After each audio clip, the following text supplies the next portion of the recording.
ജയതു ജയതു സൂര്യം സപ്തലോകൈകദീപം കിരണശമിതപാപം ക്ലേശദുഃഖസ്യ നാശം അരുണനിഗമരമ്യം ചാരിമാദിത്യമൂർത്തിം സകലഭുവനവന്ദ്യം ഭാസ്കരം തം നമാമി. രാമായ രാമഭദ്രായ രാമചന്ദ്രായ വേധസേ രഘുനാഥായ നാഥായ സീതായ പതയേ നമഃ. രാമകഥാമൃതത്തിന്റെ 29ാം ദിവസത്തിലേക്ക് എല്ലാവർക്കും സ്വാഗതം. അഗസ്ത്യനും ആദിത്യ ഹൃദയസ്തോത്രവും എന്നതാകട്ടെ ഇന്നത്തെ ചിന്താവിഷയം. സപ്തഋഷികളിൽ ഒരാളാണ് അഗസ്ത്യൻ. വസിഷ്ഠ വിശ്വാമിത്രാദികളെ പോലെ പ്രസിദ്ധിയും പ്രാമാണ്യവുമുള്ള ഒരു നാമമാണ് അഗസ്ത്യന്റേത്. രാമായണത്തിൽ അഗസ്ത്യനെ നാം ആദ്യമായി കാണുന്നത് ശ്രീരാമാദികളുടെ വനവാസകാലത്ത് ആരണ്യകാണ്ഡത്തിൽ വെച്ചാണ്. ആരണ്യത്തിൽ പ്രവേശിച്ച ശ്രീരാമൻ ഋഷിമണ്ഡലങ്ങളുടെ അപേക്ഷയ്ക്ക് രാക്ഷസവധം പ്രതിജ്ഞ ചെയ്തതിനു ശേഷം സുധീഷ്ണ മഹർഷിയുടെ ആശ്രമത്തിലേക്കാണ് യാത്ര തുടർന്നത്. അവിടെ ചെന്നെത്തിയ ശ്രീരാമാദികളെ ആ മുനീന്ദ്രൻ യഥാവിധി ഉപചരിക്കുകയും ഒരു രാത്രി അവർ ആശ്രമത്തിൽ തന്നെ കൂടുകയും ചെയ്തു. പിറ്റേന്ന് പ്രഭാതത്തിൽ അവിടെ നിന്ന് യാത്ര പറഞ്ഞു പിരിഞ്ഞു. പിന്നീട് കറങ്ങിത്തിരിഞ്ഞ് സുധീഷ്ണ മഹർഷിയുടെ അടുത്ത് തന്നെ എത്തിച്ചേർന്നു. ശ്രീരാമൻ സുധീഷ്ണ മഹർഷിയോട് ചോദിച്ചു, അഗസ്ത്യ മഹർഷി ഈ കാട്ടിൽ എവിടെയോ സ്ഥിരമായി വസിച്ചു വരുന്നതായി കേൾവിയുണ്ടല്ലോ, അതെവിടെയാണ്? മഹർഷി പറഞ്ഞു, വളരെ നല്ല കാര്യം, ഞാനത് അങ്ങോട്ട് ചോദിക്കാൻ ഭാവിക്കുകയായിരുന്നു. നിങ്ങൾ അഗസ്ത്യ ഭഗവാനെ ഈ യാത്രയിലെങ്ങാനും കാണുകയുണ്ടായിരുന്നോ എന്ന്. തീർച്ചയായും നിങ്ങൾ അഗസ്ത്യ മഹർഷിയെ ചെന്ന് കാണണം.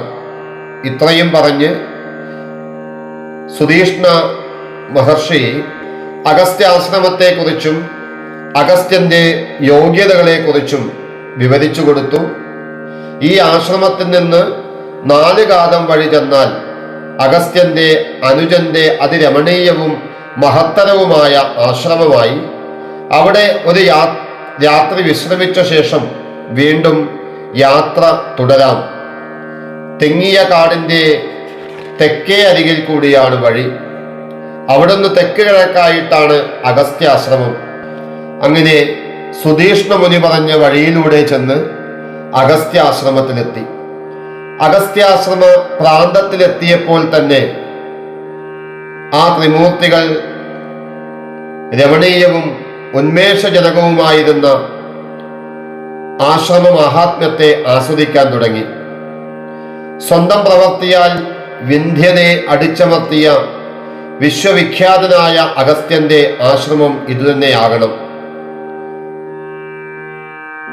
നെയ്യിന്റെ വാസനയാർന്ന ഹോമപ്പുക നിറഞ്ഞ വനപ്രദേശം, മരവുരകൾ നിരത്തിയിട്ടുള്ള മരക്കൊമ്പുകൾ, നിർഭയരും ശാന്തരുമായ മാൻകൂട്ടങ്ങൾ, മധുരകൂജിതങ്ങൾ ഉതിർക്കുന്ന പല പല പക്ഷികൾ. അങ്ങനെയുള്ള ആശ്രമത്തിലേക്കാണ് അവർ എത്തിച്ചേർന്നത്. തെക്കേ ദിക്കിനെ മുഴുവനും ജനദ്രോഹികളുടെ ഉപദ്രവങ്ങളിൽ നിന്ന് രക്ഷിച്ച് നിർവിചാരമായി നിവസിക്കത്തക്ക പ്രദേശമാക്കിയ മഹാത്മാവാണ് അഗസ്ത്യൻ. ശ്രീരാമ ലക്ഷ്മണാദികളെ കണ്ടതായ അഗസ്ത്യൻ ഉടനെ വരികയും അവരെ യഥാവിധി സ്വീകരിക്കുകയും ചെയ്തു. അതിഥി പൂജകൾ നടത്തിയതിനു ശേഷം വാനപ്രസ്ഥാശ്രമ ധർമ്മമനുസരിച്ച് ഭോജനം നൽകി. പിന്നീട് മഹർഷി രാമനോട് പറഞ്ഞു, അന്യഥാ ഖലു കാകുസ്ത തപസ്വി സമുദാചരന് ദുസ്സാക്ഷീവ പരലോകെ സ്വാനി മാംസാനി ഭക്ഷയേത്. ഹേ രാഘവ, ഒരു താപസൻ ധർമ്മമാർഗത്തെ അനുസരിക്കുന്നവൻ അല്ലാതിരിക്കുന്നുവെങ്കിൽ കള്ളസാക്ഷി എന്ന പോലെ പരലോകത്തിൽ തൻ്റെ മാംസങ്ങളെ താൻ തന്നെ ഭക്ഷിക്കേണ്ടി വരുന്ന ഒരവസ്ഥയെ പ്രാപിക്കും. പിന്നീട് തുടർന്നു, രാജാ സർവസ്യ ലോകസ്യ ധർമ്മചാരി മഹാരഥ പൂജനീയശ്ച മാന്യശ്ച ഭവാൻ പ്രാപ്തപ്രിയാതിഥി. വളരെ അർത്ഥഗർഭമാണ് ഈ ശ്ലോകം. ഏതായാലും ശ്രീരാമ അഗസ്ത്യ സന്ദർശനം രാമായണ കഥയിൽ വളരെ കാതലായ ഒരു കാര്യം തന്നെയാകുന്നു. കാരണം രാക്ഷസവധം, രാവണ നിഗ്രഹം എന്ന രാമായണ കാര്യനിർവഹണത്തിന് സഹായകമായ അസ്ത്രാദികളുടെ സമ്പാദ്യം ശ്രീരാമന് സാധിക്കുന്നത് ഈ സന്ദർഭത്തിലും അഗസ്ത്യനിൽ നിന്നുമാകുന്നു. ദിവ്യാസ്ത്രദാനമെന്നൊരു വിശേഷ കർമ്മമാണ് അഗസ്ത്യാശ്രമത്തിൽ വെച്ച് നടന്നത്. ദിവ്യാസ്ത്രങ്ങൾ പലതും അഗസ്ത്യ മഹർഷിയുടെ പക്കലുണ്ടായിരുന്നു. അവയുടെ സൽപാത്രദാനത്തിനായി മഹർഷി കാത്തിരിക്കുകയായിരുന്നു ഇതുവരെ. മഹർഷി അർഘ്യപാനാദികൾക്ക് ശേഷം ശ്രീരാമനോട് പറഞ്ഞു, ഇതം ദിവ്യം മഹശ്ചാപം ഹേമരത്ന വിഭൂഷിതം വൈഷ്ണവം പുരുഷവ്യാഘ്ര നിർമ്മിതം വിശ്വകർമ്മണ. പൊന്നുകൊണ്ടും രത്നം കൊണ്ടും അലങ്കരിക്കപ്പെട്ടതും ദിവ്യത്വമുള്ളതുമായ ഈ ധനുസ് വിഷ്ണു ഭഗവാന്റേതാകുന്നു. ഈ ബാണമാവട്ടെ സൂര്യസദൃശമായതും വ്യർത്ഥമായി പോകാത്തതും ബ്രഹ്മദേവനാൽ നൽകപ്പെട്ടതും ബ്രഹ്മദത്തം എന്ന പേരോടുകൂടിയതും ആകുന്നു. ഇത്രയും വിശദമാക്കിയ ശേഷം ദിവ്യാസ്ത്രദാനം സാധിച്ചപ്പോഴേക്കും നേരം സന്ധ്യയായി. അന്ന് എല്ലാവരും അഗസ്ത്യന്റെ സൽക്കാരങ്ങൾ സ്വീകരിച്ച് രാത്രി സുഖമായി കഴിച്ചുകൂട്ടി. പിന്നീട് പരസ്പരം ഉപചാരം പറഞ്ഞു പിറ്റേ ദിവസം പിരിയുന്നു. ഇതിനിടയിൽ സീതയെ മുൻനിർത്തി അഗസ്ത്യൻ നടത്തുന്ന ഒരു പ്രഭാഷണമുണ്ട്. കോമളാംഗിയും അരിഷ്ടിച്ച് ശീലിച്ചിട്ടില്ലാത്തവളുമായ സീത അളവറ്റ ഭർത്തൃഭക്തിയാൽ കാട്ടിലെ കഷ്ടാരിഷ്ടങ്ങളെ കൂട്ടാക്കാതെ ഭഗവാനെ നിഴലെന്ന പോലെ പിന്തുടർന്നിരിക്കുന്നു. ആരാലും ചെയ്യാനാവാത്തതായ ഒരു മഹത്യാഗത്തെയാണ് അവൾ ചെയ്തിരിക്കുന്നത്. നല്ല സ്ഥിതിയിലിരിക്കുന്ന ഭർത്താവിനെ സ്ത്രീകൾ കൊണ്ടാടുന്നു, ദുസ്ഥിതി വന്നാലോ ഉപേക്ഷിക്കുന്നു. അത് സൃഷ്ടികാലം തൊട്ടുള്ള സ്ത്രീ സ്വഭാവമാണ്.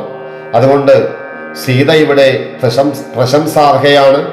പിന്നീട് അഗസ്ത്യനെ കാണുന്നത് യുദ്ധരംഗത്താണ്. ഇവിടെ യുദ്ധരംഗത്ത് ശ്രീരാമന്റെ ശക്തി വർദ്ധിപ്പിക്കാൻ ആദിത്യ ഹൃദയമന്ത്രം ഉപദേശിക്കുന്നു.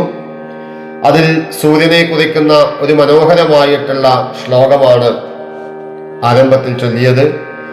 ജയതു ജയതു സൂര്യം സപ്തലോകൈകദീപം കിരണശമിത പാപം ക്ലേശദുഃഖസ്യ നാശം അരുണനിഗമരമ്യം ചാതിമാദിത്യമൂർത്തിം സകലഭുവനവന്ദ്യം ഭാസ്കരം തം നമാമി. ഇവിടെ ആദിത്യ ഭഗവാനാണ് സകല ജീവനും ആധാരമായിട്ടുള്ളത്. ലോകത്തിന് വെളിച്ചവും ചൂടും നൽകുന്ന ആദിത്യനാണ് എല്ലാത്തിനും എല്ലാവർക്കും ആലംബവും ആരാധ്യനും. ലോകപോഷകനും ആദിത്യനാകുന്നു. സർവത്തെയും സംഹരിക്കുന്നവനും സംഹരിച്ചവയെ വീണ്ടും വിളയിപ്പിക്കുന്നവനും ആദിത്യനാകുന്നു.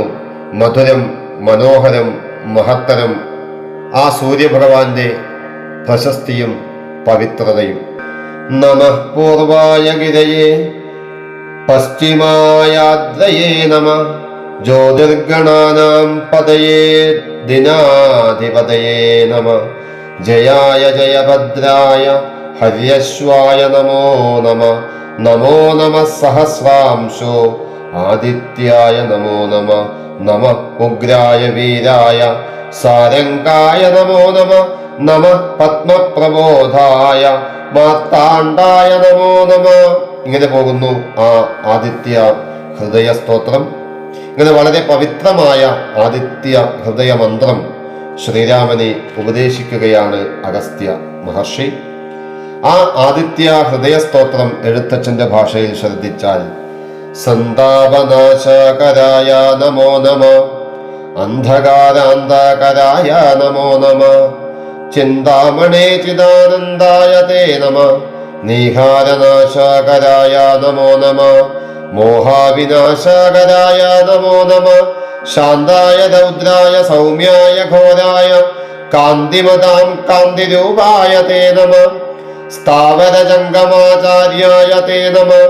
ദേവായ വിശ്വൈക സാക്ഷിണേ തേ നമ. സത്വപ്രധാനായ തത്വായ തേ നമ. സത്യസ്വരൂപായ നിത്യം നമോ നമ. ഈ ആദിത്യ ഹൃദയസ്തോത്രത്തിലൂടെ ആ സൂര്യഭഗവാനെ സ്തുതിക്കുകയും അതോടൊപ്പം തന്നെ ഈ പ്രപഞ്ചത്തിലെ എല്ലാ ജീവജാലങ്ങളുടെയും നിലനിൽപ്പിന് ആധാരം സൂര്യഭഗവാനാണ് എന്ന് കണ്ടുകൊണ്ട് ആ സൂര്യനെയും അതേപോലെ പ്രകൃതിയിലെ ഓരോ ജീവജാലങ്ങളെയും സ്നേഹിക്കുവാനും പ്രേമിക്കുവാനും അവയെ പൂജിച്ച് ആരാധിക്കുവാനുമുള്ള വഴി നമ്മുടെ പൂർവികരായിട്ടുള്ള ആളുകൾ നമുക്ക് കാണിച്ചു തന്നു. കാവുകളും നദികളും കുളങ്ങളും സർപ്പക്കാവുകളും അതേപോലെ ആൽവൃക്ഷങ്ങൾ പോലെയുള്ള ഓക്സിജൻ നൽകുന്ന സസ്യങ്ങളെയും ആരാധിക്കാൻ നമ്മെ പഠിപ്പിച്ചു. പ്രകൃതിയെ ചൂഷണം ചെയ്യുകയല്ല, പ്രകൃതിയെ സംരക്ഷണം ചെയ്യുകയാണ് ഓരോ വ്യക്തിയുടെയും ജീവിതത്തിന്റെ പ്രധാനപ്പെട്ട ലക്ഷ്യമെന്ന് പൂർവികരായിട്ടുള്ള ആളുകൾ നമുക്ക് പറഞ്ഞു തന്നിട്ടുണ്ടായിരുന്നു. അവർ കാണിച്ചു തന്ന വഴികളിൽ നിന്നും എന്നാണോ മാറി നടക്കാൻ നമ്മൾ തുടങ്ങിയത്, അന്ന് മുതൽ നമ്മുടെ ഈ നാട്ടിൽ പ്രകൃതി ദുരന്തങ്ങളും പ്രകൃതിക്ഷോഭങ്ങളും നമ്മൾ കണ്ടു തുടങ്ങി. ഇവിടെയാണ് രാമായണം പോലെയുള്ള ഗ്രന്ഥങ്ങളുടെ പ്രസക്തി എന്ന് മനസ്സിലാക്കിക്കൊണ്ട് രാമായണത്തിൽ എല്ലാ ജീവജാലങ്ങളും പ്രകൃതിയിലെ എല്ലാ ജീവജാലങ്ങളെയും കഥാപാത്രങ്ങളാക്കിക്കൊണ്ടാണ് രാമായണം മുന്നോട്ട് പോകുന്നത്. പ്രകൃതിയിലെ എല്ലാ ജീവജാലങ്ങളെയും ചേർത്ത് പിടിച്ചുകൊണ്ട് മുന്നോട്ട് പോകണമെന്ന് വാൽമീകി മഹർഷി നമ്മെ ഉപദേശിക്കുന്നു. ആ ഉപദേശം മനസ്സാ വരിച്ചുകൊണ്ട് നമുക്ക് മുന്നോട്ട് പോകാം എന്ന് മാത്രം ഓർമ്മിപ്പിച്ചുകൊണ്ട് തൽക്കാലം ഇന്നത്തേക്ക് നമുക്കിവിടെ അവസാനിപ്പിക്കാം. രാമകഥാമൃതത്തിലൂടെ നാളെ വീണ്ടും ശ്രവിക്കാം എന്ന ശുഭാപ്തി വിശ്വാസത്തോടെ എല്ലാവർക്കും നമസ്കാരം.